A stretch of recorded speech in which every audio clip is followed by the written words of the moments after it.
안녕하세요. 저는 평범한 50대 회사원입니다.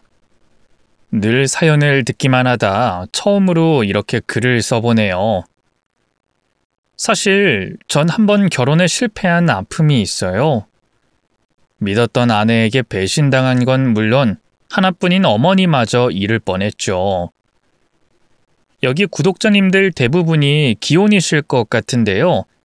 부디 저처럼 어리석게 배우자에게 속지 않길 바라는 마음으로 제 이야기를 시작해 보겠습니다. 누군들 어머니라는 존재가 각별하지 않겠느냐마는 특히 제게 어머니는 뭐라 표현하기 힘들 만큼 애틋한 분이세요. 10살 때 교통사고로 아버지를 여의고 어머니와 쭉 둘이서만 살았거든요. 어머니는 저를 남부럽지 않게 키우기 위해 안 해본 일이 없으세요. 시장 생선 장사, 식당 서빙, 빌딩 청소 등 돈이 되는 일이라면 아무리 굳은 일도 마다하지 않으셨죠. 그런 어머니를 보면서 자랐는데 어떻게 삐뚤어질 수 있겠어요. 저는 소위 질풍노도의 시기라 불리는 사춘기 때도 어머니에게 반항 한번 한 적이 없고요. 공부하는 틈틈이 집안일도 도우면서 착한 아들이 되려고 노력했어요. 그 덕분일까요? 저는 고액 과외 없이는 들어가기 힘들다는 명문대에 떡하니 합격했고요. 졸업 후에는 국내 내로라 하는 굴지의 대기업에 입사했어요. 회사에서 보내주는 입사 축하 꽃다발과 선물을 받고 어머니가 얼마나 기뻐하시던지요. 이제 제 결혼하는 것만 보면 여한이 없겠다 하셨죠? 꼭 어머니의 그 말 때문은 아니었지만 그 뒤로 친구들 주선으로 열심히 소개팅을 한 끝에 여자친구가 생기게 됐고요. 2년의 열렬한 연애 끝에 결혼에 골이 냈습니다. 대학 시절에도 두어 번 짧은 연애를 했지만 아내같이 사랑했던 여자는 처음이었거든요. 아내는 외모뿐 아니라 마음까지 아름다운 여자였어요.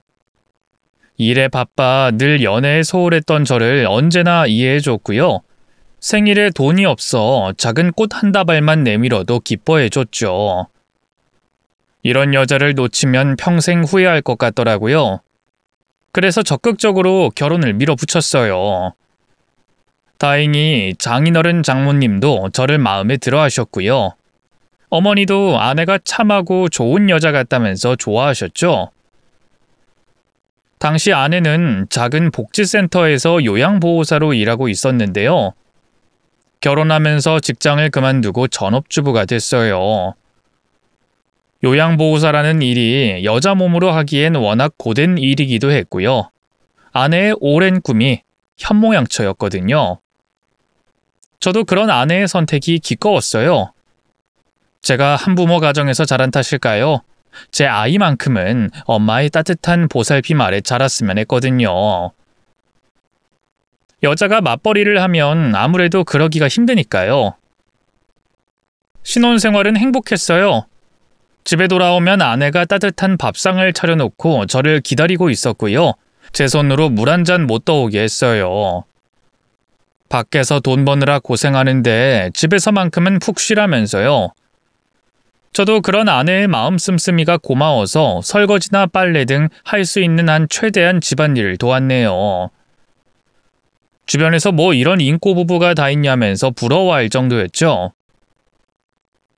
아내는 어머니한테도 참 잘했어요.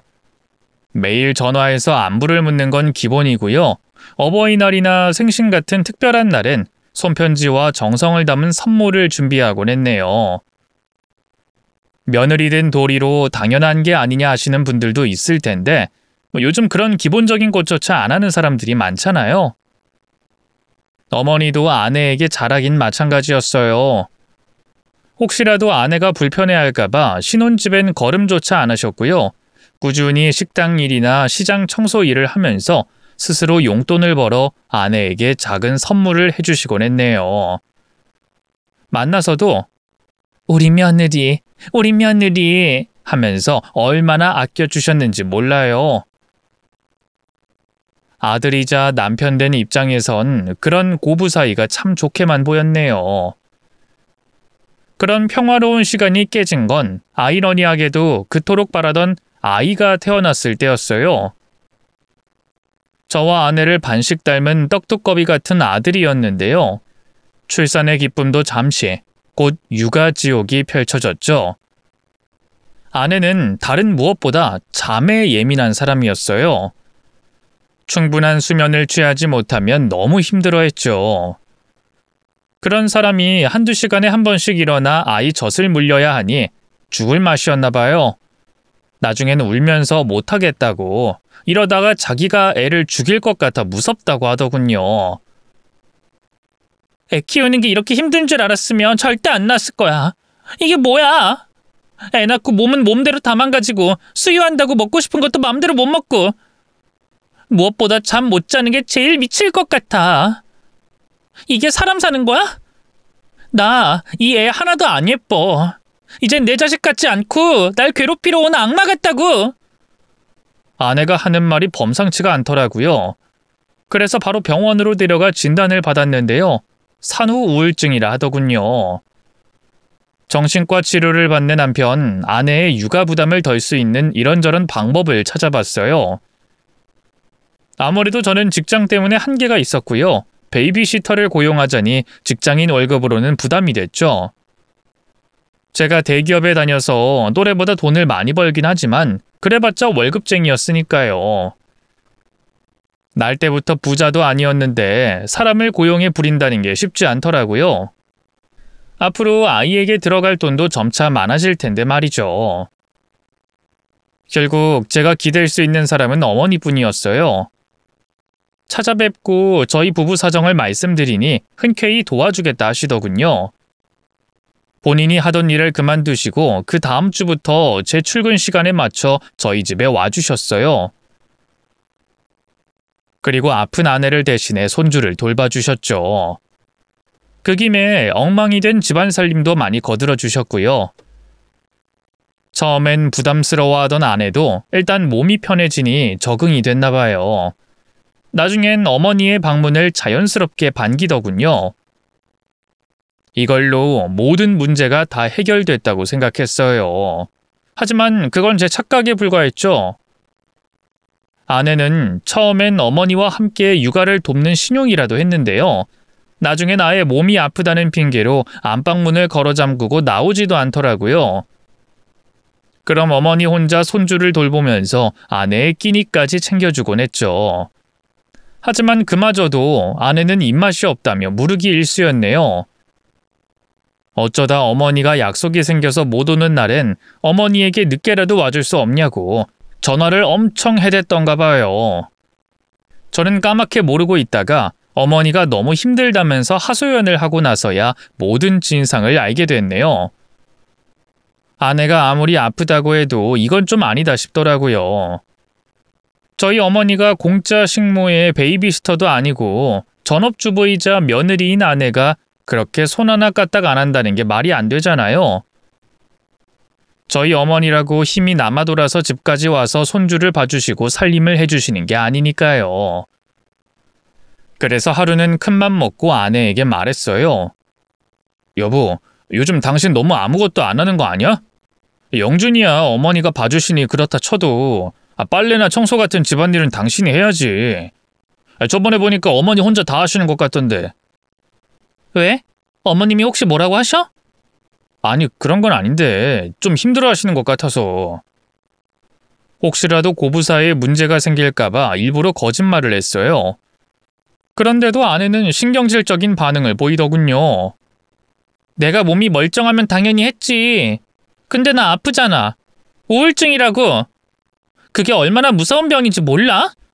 알지. 그래서 지금까지 아무 말 안 한 거잖아. 근데 이렇게 계속 병 핑계로 아무것도 안 하면 우리 어머니는 무슨 죄야. 연로하신 몸으로 팔자에도 없는 황혼 육아하랴. 아들 며느리 뒤치다꺼리하랴. 얼마나 힘들겠냐고.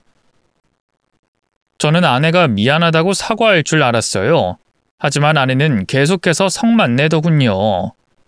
그래서 이게 다 내 탓이라는 거야? 그러는 당신도 집안일이며 영준이 육아에 손 하나 까딱 안 하잖아. 내가 뭘 손 하나 까딱 안 해. 어머니 가고 나면 영준이 보는 게 누군데. 주말에도 거진 내가 다 하고 있고. 회사 다니면서 힘들지만 최대한 당신 생각해서 집에서도 부지런히 움직이는 거라고. 참나, 꼴랑 주말 이틀 하는 거 가지고 유세는? 그럼 나도 일하면 돼? 당신처럼 회사 다니면 일주일에 이틀만 애보고도 싫은 소리 안 들어도 되는 거냐고. 그냥 하는 말인 줄 알았는데 아내는 다음날 정말로 밖으로 나가 일자리를 구했어요. 뭐 회사와 정식으로 고용계약을 맺은 건 아니었고요. 시내에 있는 작은 빵집에서 파트타임으로 하루에 서너 시간만 짧게 일하는 거였죠. 처음에는 아내가 제 말에 시위하는 거라고 여겼는데요. 아내 말로는 그렇게 밖에서 일하는 게 우울증에도 좋다고 의사가 권했다고 하더군요. 실제로 아내는 빵집 일을 시작한 뒤로 많이 밝아졌어요. 늘 퍼져만 있던 사람이 의욕적으로 다이어트를 하고 화장도 하면서 외모에 신경을 쓰기 시작했고요. 같이 일하는 알바생들과 친해져서 영화도 보러 다니고 쇼핑도 하러 다니고 하더군요. 물론 자연스레 육아와 살림엔 더욱더 소홀해졌지만 확실히 우울증이 나아가고 있는 것 같아서 뭐라고 할 수가 없더라고요. 대신 제가 일을 줄이고 일찍 퇴근해서 최대한 가정에 신경 쓰려고 했고요. 어머니에게도 사정이 이러하니 아내의 우울증이 나을 때까지만 조금 더 고생해달라 부탁드렸네요. 어머니는 괜찮다고 자기는 걱정 말라 하셨지만 나날이 얼굴이 상해가는 게 사실이었어요. 그럴만도 한 게 영준이가 남자아이다 보니 아무래도 여자아이에 비해 에너지가 넘쳐서 손이 더 많이 갔고요. 아내가 아이의 살림을 돌보지 않으니 아이의 옷 빨래며 먹을거리까지 전부 어머니가 챙겨야 했어요. 이걸 또 같이 살면서 하는 거면 몰라요. 매일 출퇴근하듯 자신 집과 저희 집을 오가며 일하셔야 했으니 그것만으로도 연로하신 몸엔 부담이 많이 됐을 거예요. 이럴 바엔 차라리 합가를 하면 어떨까 하는 생각이 들더라고요. 안 그래도 제가 결혼한 이후로 쭉 혼자 지내시는 어머니가 마음에 걸렸거든요. 그래서 슬그머니 아내에게 의견을 물어봤어요. 좋다고 할 줄 알았는데 웬걸 대번에 싫다고 하더군요. 왜 싫어? 아니 어머니랑 같이 살면 지금보다 더 영준이 챙겨주실 테고 그만큼 당신이 신경 쓸 일도 줄어들 텐데. 그거야 친아들인 당신 생각이지. 지금도 영준이 돌보는 거며 집안 살림하는 거 가지고 얼마나 뭐라고 하시는데. 같이 살면 더 할 거 아니야. 불편해, 싫어. 우리 어머니가? 생전 당신한테 싫은 소리 하시는 걸 못 봤는데? 그건 당신 앞에서만 그렇지. 아들 앞에서 심술궂은 시애미처럼 보이고 싶은 사람이 어딨어? 당신 없으면 얼마나 뭐라고 하시는데. 나 지금 일하는 것도 언제 관두냐고 맨날 물어보신다니까? 어머니가 오죽 힘들면 그럴까 싶었지만 그래도 배우자인 아내의 의견을 우선적으로 존중할 수밖에 없었어요. 대신 제가 매일 어머니를 출근 전 댁에서 모셔왔다가 퇴근 후 다시 모셔다 드리기로 했죠. 어머니는 그렇게 하면 얼마나 피곤하겠냐면서 됐다고 하셨지만 저는 아랑곳하지 않았어요. 그렇게라도 해야 제 마음이 편할 것 같았거든요. 매일 차로 어머니를 태워드리다 보니 자연스럽게 대화할 기회도 많아졌는데요. 하루는 슬쩍 어머니에게 아내와의 관계는 어떤지 물어봤어요. 아내가 어머니 잔소리 때문에 힘들다고 했던 게 마음에 걸렸거든요. 어머니, 영준 엄마랑 별 문제는 없으시죠? 어머니는 대답 없이 멋쩍은 미소만 지으셨어요. 뭔가 캥기는 게 있긴 한가 보다 싶어 서둘러 입을 열었죠. 어머니가 그 사람 좀 예쁘게 봐주세요. 없는 집안에 시집와서 애 낳고 살림하고 얼마나 고생이 많았어요. 산후 우울증 때문에 힘들어할 때도 어찌나 안쓰럽던지. 전 정말 그 사람이 극단적인 선택이라도 할까봐 무서웠거든요. 그러니까 그 사람 괜찮아질 때까지 어머니가 조금만 더 고생해 주세요. 부탁드려요. 그래, 걱정 말거라. 영준 어머니랑도 잘 지내고 있고 영준이 보는 것도 하나도 안 힘드니까. 연로하신 몸으로 손주 돌보는 게 어떻게 안 힘들겠어요. 하지만 저를 생각해서 그렇게 말씀해 주시는 어머니가 참 고마웠네요. 나중에 이 빚을 꼭 다 갚아드리겠다고 결심했죠. 그런데 그로부터 몇 달 뒤 뜻밖의 사고가 발생했어요. 글쎄, 어머니가 계단에서 미끄러지면서 발목을 다치셨지 뭐예요. 생명에 위협이 갈 정도로 심각한 부상은 아니었지만 뼈가 부러지는 바람에 한동안 목발 신세를 져야 했어요. 어머니는 그런 몸을 하고도 계속해서 저희 집과 본인 집을 오가며 손주를 봐주셨죠.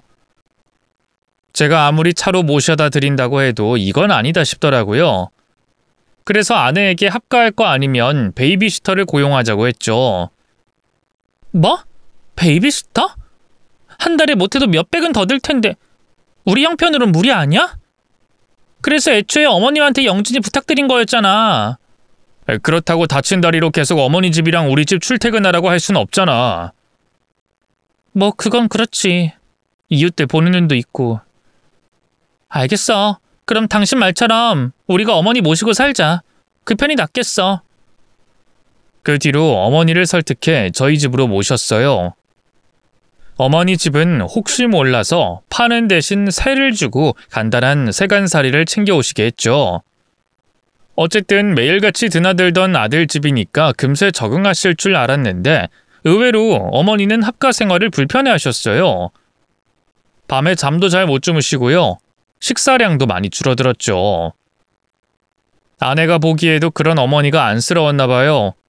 그동안 자기가 너무했던 것 같다면서 조금씩 아들 육아와 집안 살림을 도맡아 하기 시작했고요. 빵집 일에서 번 돈으로 어머니가 평소 좋아하던 가수의 콘서트 표를 사드리는 등 나름 효도를 하더라고요. 우울증이 나아지면서 이제 좀 옛날의 아내로 돌아간 것 같더군요.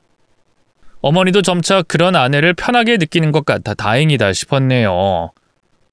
그러던 어느 날이었어요.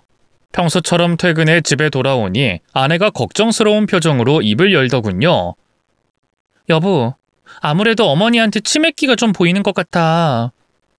뜻밖의 말에 얼마나 놀랐나 몰라요. 뭐? 어머니가?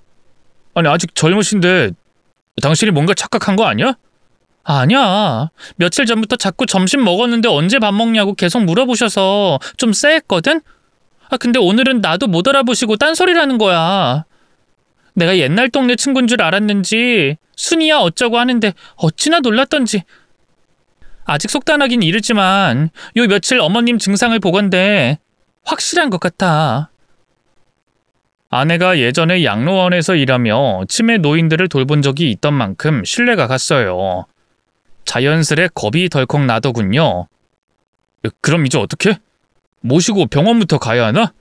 아니야. 치매는 병원 간다고 해서 고칠 수 있는 병도 아니고 괜히 놀라기만 하실 것 같아.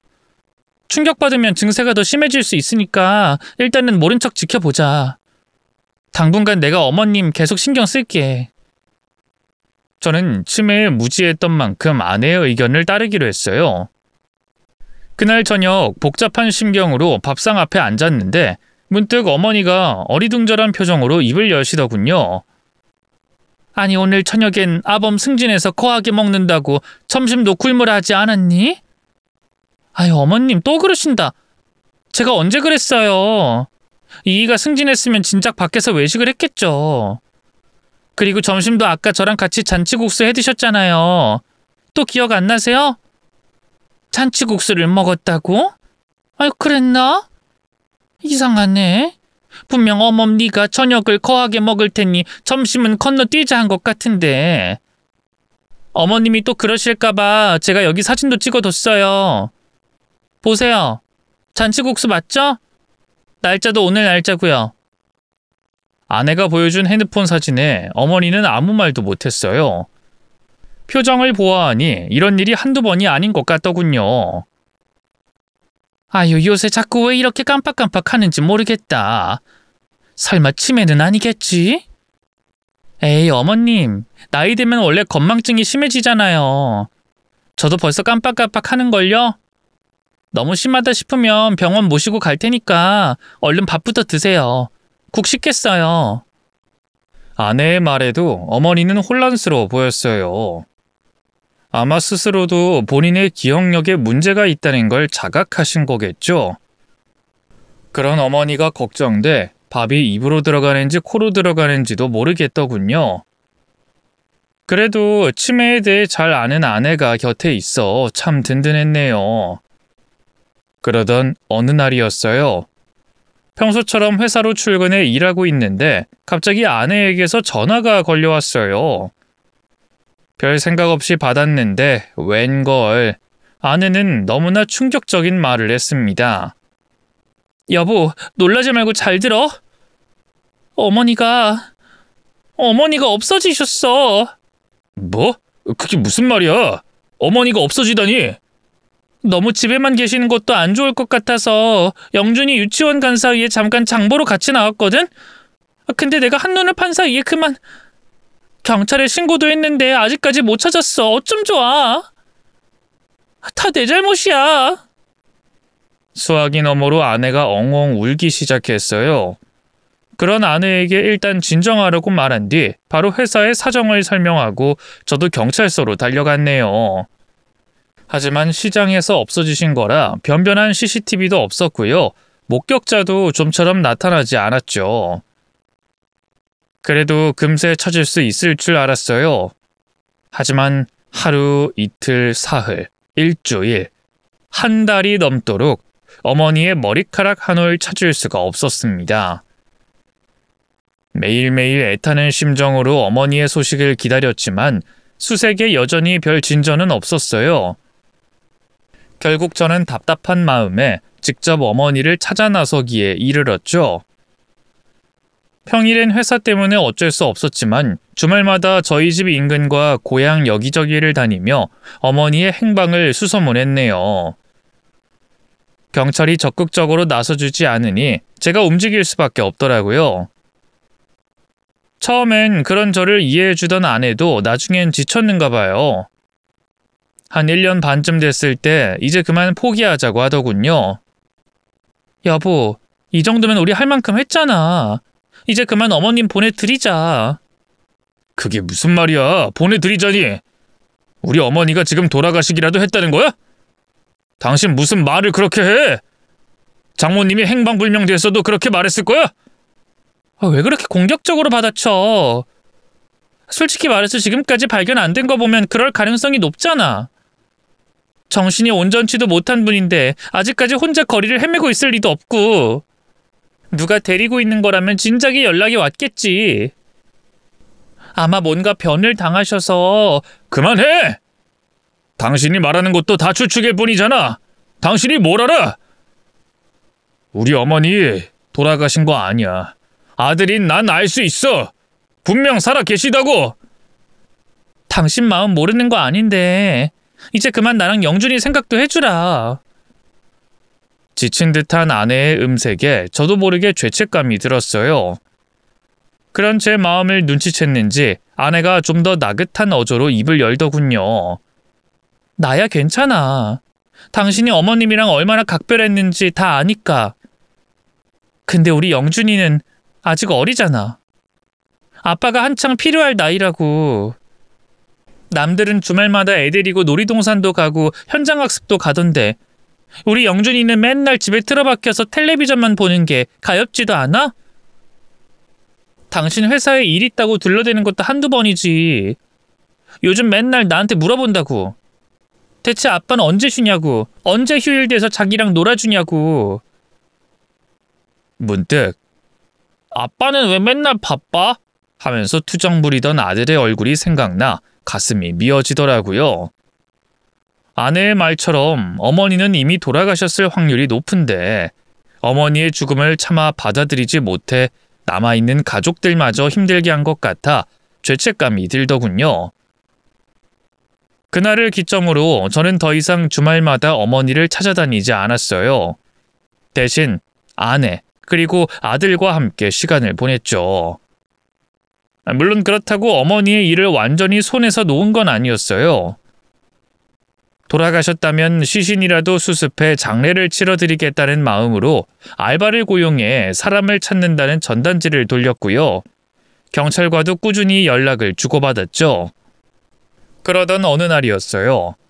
평소처럼 회사에 출근해 일하고 있는데 갑자기 핸드폰이 울렸어요. 누군가 했더니 어머니 수색을 담당하고 있던 경찰이더군요. 평소 먼저 연락하는 일은 드물었기에 설마 하는 마음으로 전화를 받았는데요. 아니나 다를까 경찰은 그토록 기다리던 소식을 전해줬어요. 바로 어머니를 찾았다는 거였죠. 무슨 정신으로 경찰서까지 달려갔는지 모르겠어요. 옆에 있던 동료에게 대강 사정을 설명하고 불이 나게 택시를 잡아 탔던 것 같아요. 경찰서에 도착해 낯이 익은 경찰관의 안내를 받아 사무실로 들어가니 의자에 앉아있던 누군가가 벌떡 일어났어요. 제가 그토록 찾아 헤맸던 어머니였죠. 어찌나 감격스럽던지. 어머니, 진짜 어머니 맞아요? 제가 꿈꾸는 거 아니죠? 그래, 꿈 아니야. 아이고, 우리 아들 얼굴이 왜 이렇게 상했어? 밥 좀 잘 챙겨 먹고 다니라니까. 어머니야말로 왜 이렇게 마르셨어요? 어머니는 한눈에 봐도 몹시 고초를 겪으신 것 같았어요. 풍채 좋으셨던 분이 피골이 상접할 정도로 비쩍 마르셨고요. 염색을 제때 못한 머리도 아예 하얗게 세어버렸죠. 제가 원래 잘 우는 사람이 아닌데요. 그날은 살면서 제일 많은 눈물을 흘렸던 날인 것 같아요. 어머니도 저를 끌어안은 채 한 손으로는 끝없이 눈물을 훔쳐내셨죠. 그동안 대체 어디 계셨던 거예요? 제가 얼마나 찾았는 줄 아세요? 그게 말이다. 실은 말이지. 머뭇거리던 어머니가 갑자기 몸을 바로 하셨어요. 그리고는 비장한 표정으로 그러시더군요. 아들아, 이 말을 너한테 할까 말까 수백 번 고민했는데 나 사실 치매 걸린 거 아니다. 모든 건 어멈의 간교한 술수였어. 그게 무슨 말씀이세요, 어머니? 어멈이 경찰엔 자기랑 장 보다가 내가 갑자기 사라졌다고 진술했다며? 말도 안 되는 소리에 어멈이, 아니 그년이 날 죽이고 강물에 수장까지 시킨 거다. 내 보험금을 노리고. 어머니의 고백은 선뜻 믿기엔 너무나 충격적이었어요. 오히려 어머니가 치매 증상이 악화돼 피해 망상까지 생기셨나 걱정될 정도였죠. 그런 제 마음을 눈치챈 걸까요? 어머니가 갑자기 품속에서 핸드폰을 꺼내셨어요. 네가 내 말을 못 믿는 것도 이해는 한다. 하지만 여기 이걸 들으면 모든 진실을 다 알게 될 거야. 그날 내가 그년하고 나눴던 대화 내용을 몰래 녹음했거든. 그년이 다행히 이것까진 눈치 못 채서 날 물에 빠뜨릴 때 핸드폰은 그대로 뒀더구나. 아마 같이 수장시켜버리는 게 낫다는 판단이 들었던 거겠지. 어머니는 망설임 없이 핸드폰 녹음 파일을 재생시켰어요. 이윽고 아내의 목소리가 먼저 들려오더군요. 어머니가 아닌 다른 누군가와 통화 중인 것 같더라고요. 자기 걱정하지 마. 빚은 내가 어떻게든 해결해 볼게. 그이 모르게 비상금에 손을 좀 대야지. 이럴 줄 알고 몇 년 전에 경제권 완전히 내가 다 넘겨받았잖아. 그래. 누가 없이 자란 사람 아니랄까봐 돈 문제는 어찌나 쪼잔하고 까탈스러운지.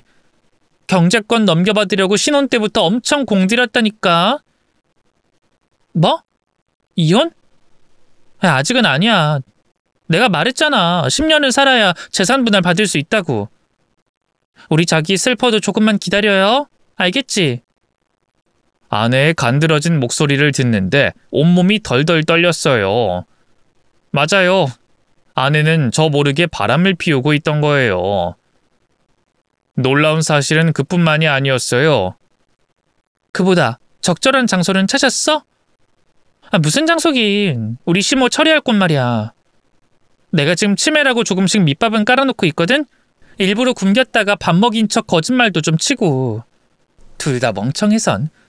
어쨌든 수면제 먹여서 재웠다가 시골길 같은 데 내려놓고 차로 치는 게 제일 깔끔할 것 같긴 해. 괜찮아. 겁먹지 마. 우리나라에 뺑소니 사고가 얼마나 많은데. CCTV 없는 곳에서 치고 튀면 절대 못 잡는다고. 아내는 태연한 목소리로 상간남과 어머니를 살해할 계획을 공모하고 있었어요.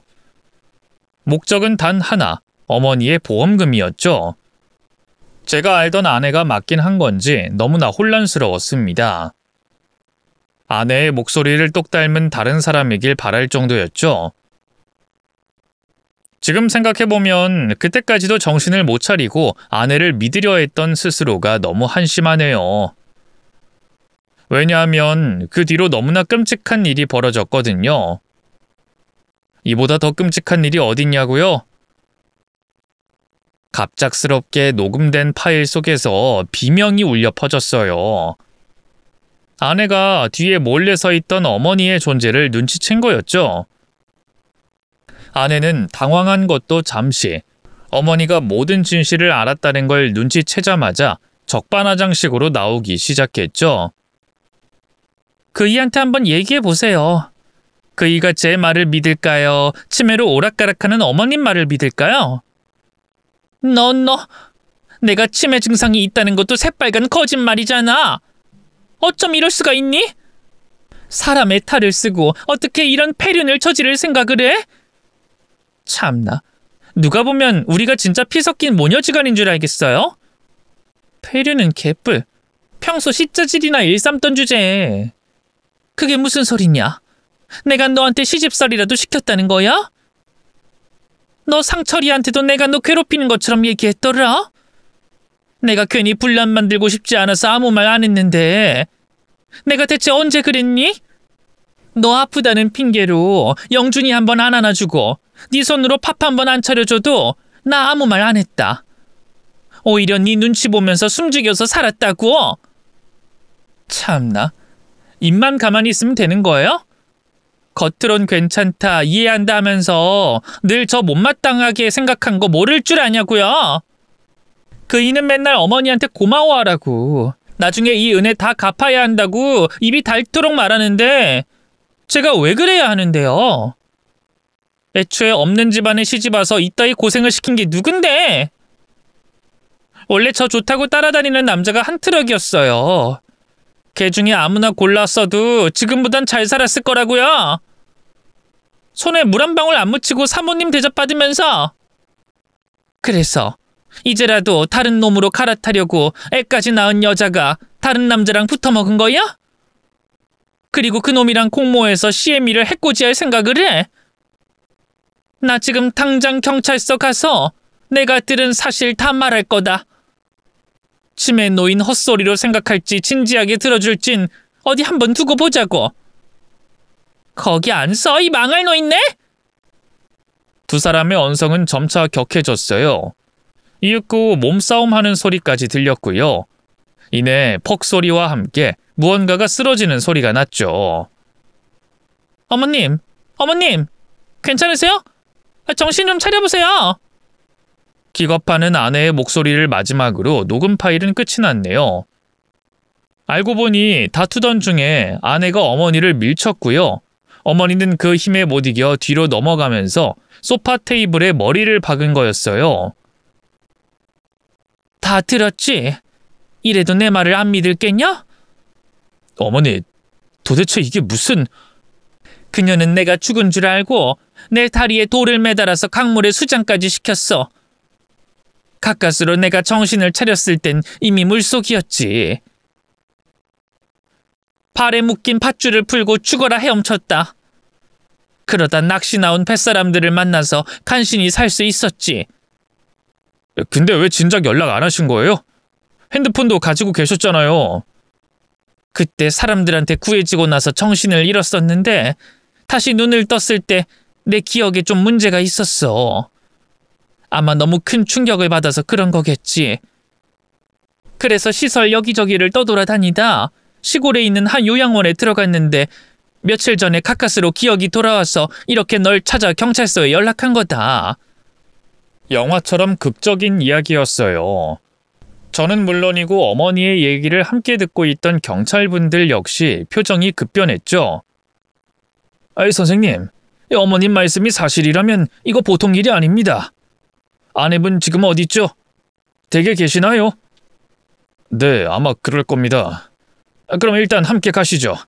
증거가 너무 확실해서 일단 현장에서 임해 동행한 다음 조사를 해봐야 할 것 같습니다. 그렇게 어머니와 경찰대를 대동해 집으로 향했어요. 아무것도 모르는 아내는 어머, 여보, 웬일로 이렇게 일찍 왔어? 하면서 문을 열어줬는데요.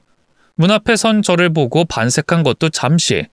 그 뒤에서 저승처럼 서 있는 어머니를 발견하고는 얼굴이 하얗게 질리더군요. 하지만 아내는 제 생각보다 더 뻔뻔한 여자였어요. 재빨리 표정을 바꾸고는 글쎄 먼저 어머니의 손을 덥석 잡는 게 아니겠어요. 세상에, 어머님, 이게 어떻게 된 거예요? 그동안 제가 얼마나 찾았는데 대체 어디 계셨던 거예요? 네? 어디 다친 곳은 없으신 거죠?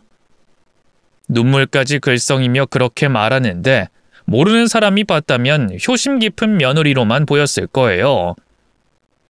저도 순간적으로 어머니가 뭔가 착각한 게 아닌가 싶을 정도였으니까요. 하지만 아내의 손이 닿자마자 겁에 질린 어머니의 얼굴을 보고 정신이 번쩍 들더라고요. 어머니는 옆에서 보기 안쓰러울 정도로 덜덜 떨고만 계셨어요.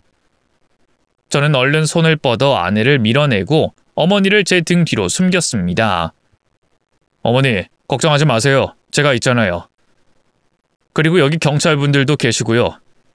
이제 그 누구도 어머니한테 해코지하지 못하니까 안심하세요. 그래. 막상 얼굴 보니까 얘가 날 해치려 들 때가 생각이 나서 그만. 이제 괜찮으니까 걱정하지 말거라. 저희 모자의 대화를 듣고 있던 아내가 애써 입가를 끌어올려 억지 미소를 지었어요. 어머, 어머니, 제가 어머니를 언제 해치려고 들었어요? 치매 증상이 여전하시네. 아니면 더 심해지신 건가? 그러자 어머니가 왈칵 성을 내셨어요. 아직도 그따위 헛소리를 해? 상간남과 짜고 날 치매 노인으로 몰아서 죽이려 했다는 걸 하늘이 알고 땅이 아는데. 안 되겠다, 여보. 어머님 모시고 바로 병원부터 가야겠어요. 경찰분들이 어머님 찾아주신 거죠? 너무 감사한데 오늘은 이만 돌아가 주시겠어요? 아내는 어머니의 말을 무시한 채 경찰들마저 그냥 보내려고 했어요. 하지만 그냥 순순히 물러날 경찰들이 아니었죠. 서로 눈짓을 주고받던 경찰들 중 한 명이 앞으로 나와 아내의 손에 수갑을 채웠어요. 김혜옥 씨, 당신을 살인미수 그리고 노인 학대 및 유기 혐의로 체포합니다. 당신은 변호사를 선임할 권리가 있으며 묵비권을 행사할 수 있고 당신의 발언은 법정에서 불리하게 작용할 수 있습니다.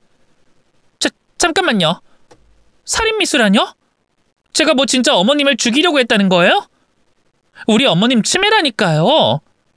여보, 가만히 있지 말고 뭐라고 말 좀 해봐. 아내는 아무것도 모른다는 듯 제게 매달렸어요.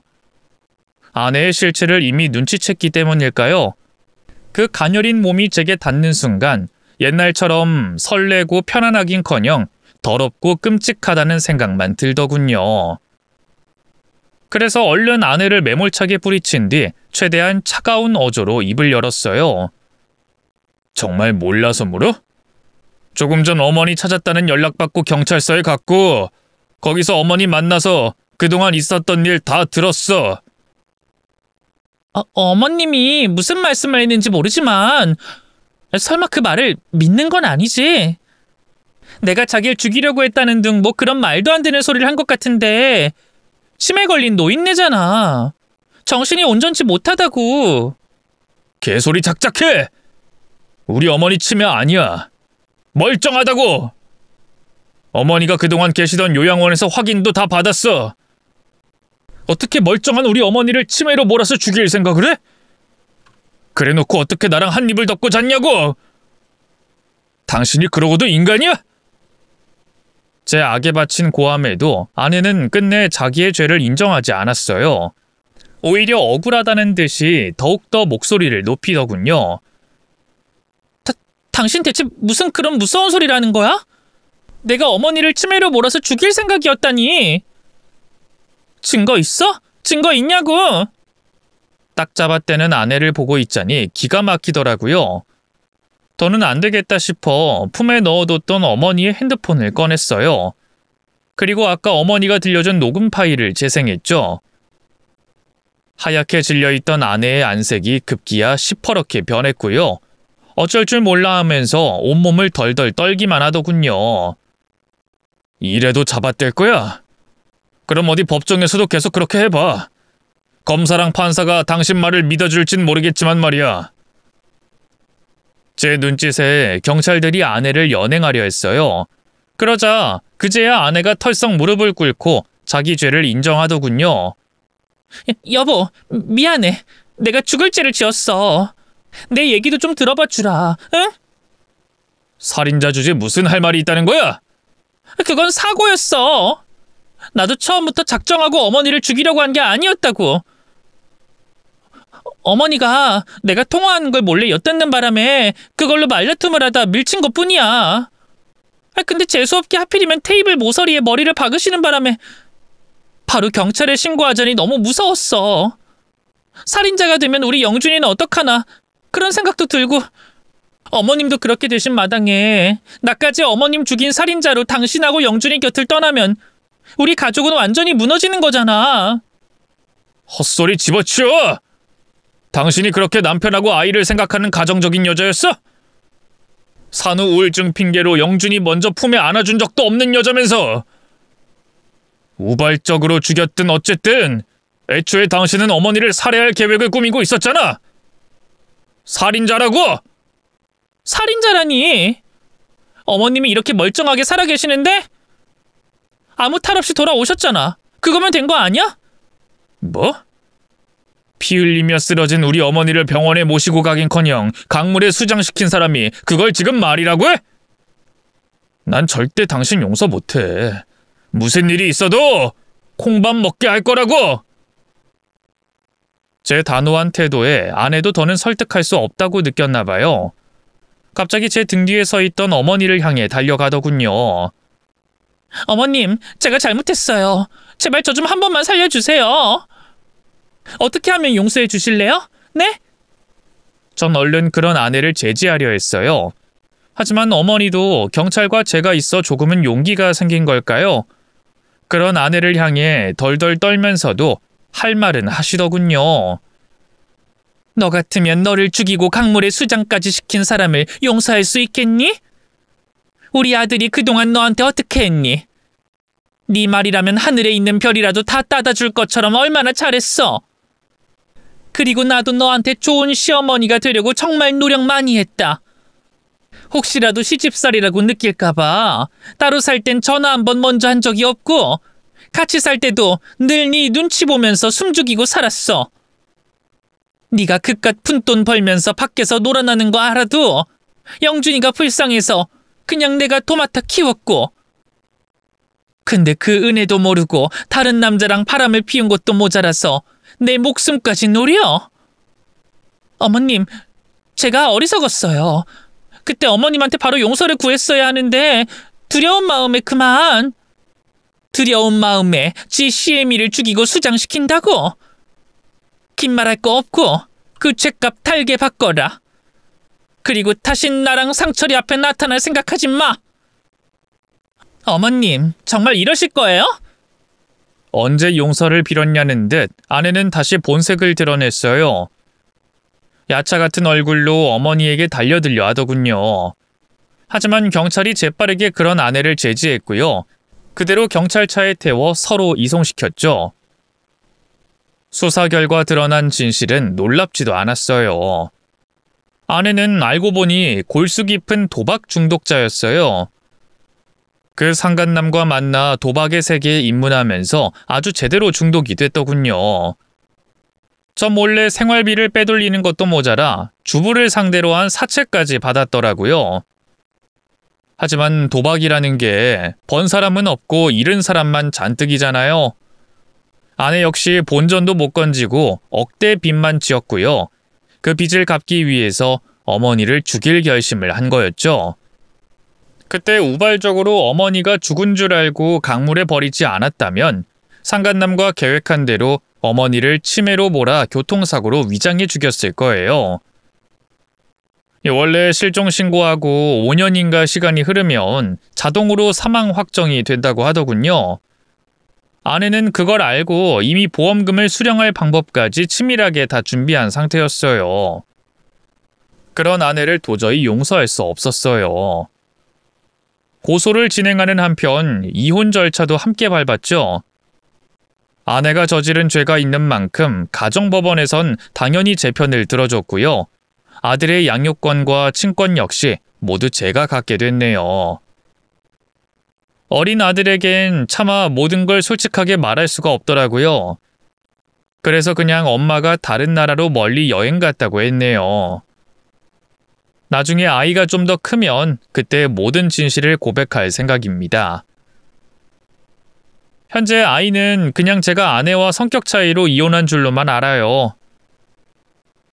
어쨌든 지리한 법적 다툼 끝에 전처는 살인 미수죄, 유기죄 등이 적용돼 실형을 선고받았어요. 유기를 도운 상간남 역시 실형을 선고받은 건 마찬가지였죠. 죄질이 워낙 불량해 초범치고는 높은 형량이 나온 거라 들었지만 피해자인 제 입장에서는 무기징역이 아니라서 불만족스러운 게 사실이었어요. 어머니가 받은 고통을 생각하면 아내와 상간남은 사형을 선고받아도 모자랐으니까요. 맘 같아선 전처와 상간남이 출소했을 때 교도소 앞에서 기다렸다가 해코지라도 하고 싶었어요. 하지만 그렇게 되면 저도 당연히 감옥에 갈 테고 그럼 하나뿐인 우리 어머니와 아들을 책임질 사람이 없어지는 거잖아요. 그래서 수백 번 고민하다 결국 포기했네요. 그냥 과거는 묻어두고 모든 걸 다 잊고 살기로 결심했죠. 그래도 사필귀정이라는 말이 괜히 생긴 건 아닌가 봐요. 무슨 일이든 결국 옳은 이치대로 흘러간다더니 끔찍한 죄를 저지른 전처와 상간남은 출소 후에도 여전히 고통스럽게 살고 있습니다. 전처는 처갓집과 완전히 연이 끊겨 고시원에서 혼자 살고 있는데요. 상간남과 동거하던 것도 잠시, 이내 돈 문제로 갈라선 것 같더군요. 천년의 사랑인 양 붙어먹으며 폐륜적인 범죄까지 공모할 땐 언제고 그렇게 헤어지다니 참 우습더라고요. 그 뒤로 아내는 다시 도박에 손을 대기 시작했어요. 전과 때문에 제대로 된 일자리를 구하지 못하고 마트 판촉, 식당 설거지 같은 단기 일자리만 전전하며 푼돈을 벌었는데요. 그걸로 빚을 갚긴커녕 불법 도박장에서 열심히 화투만 쳤더라고요. 도박 중독은 손목을 잘라도 못 끊는다더니 결국 빚이 눈덩이처럼 불어나 사채에도 손을 대기 시작했고요. 지금은 사채업자들에게 시달리면서 하루하루 죽지 못해 살고 있다 합니다. 상간남 역시 도박을 못 끄는 건 마찬가지였는데요. 심지어 이놈은 같이 도박하던 패거리와 시비가 붙어서 사람 하나를 더 골로 보내는 바람에 또 교도소로 들어갔다 하더군요. 어떻게 이렇게 잘 아냐고요? 실은 전처가 출소 후 제게 몇 번 연락을 했어요. 자기가 잘못했다고 제발 용서해달라고 말이에요. 참 양심도 없죠. 그러면서 한다는 말이 결국은 돈 좀 빌려달라는 거더군요. 자기 힘든 사정을 구구절절 설명하면서 애원하는데 어찌나 기가 막히던지요. 자기 배 아파 낳은 아들에 대해선 한마디 안부조차 묻지 않는 것도 제 화를 돋궜네요.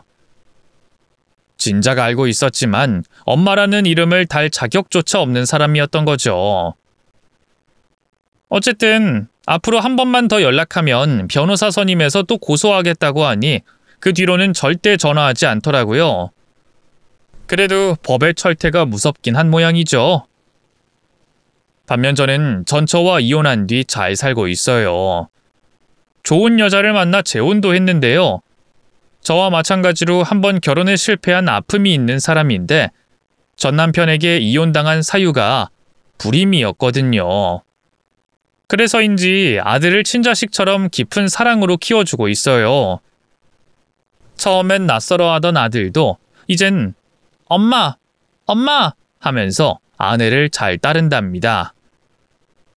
어머니도 건강하게 잘 지내고 계세요. 전처에게 살해당할 뻔했던 끔찍한 기억 때문에 트라우마에 시달려 한때는 바깥 출입조차 힘들어하셨는데요. 정신건강의학과에서 약물 치료와 상담 치료를 병행한 덕분에 지금은 많이 좋아지셨어요. 이젠 경로당에서 사귄 친구분들과 나들이도 잘 다니시고요. 얼마 전엔 패키지로 일본 여행도 다녀오셨답니다. 젊어서는 저 키운다고 나이 들어서는 황혼 육아와 전처 때문에 고생만 하던 저희 어머니가 이제야 자기만의 인생을 즐기시는 것 같아 다행입니다. 어머니가 오래오래 건강하게 사셨으면 좋겠어요. 그러려면 제가 더 열심히 효도해야겠죠. 비 온 뒤 땅이 굳는다고 어렵게 다시 꾸린 제 가정을 이번엔 잘 지키고 싶습니다. 긴 얘기 들어주셔서 감사합니다. 모두 건강하세요.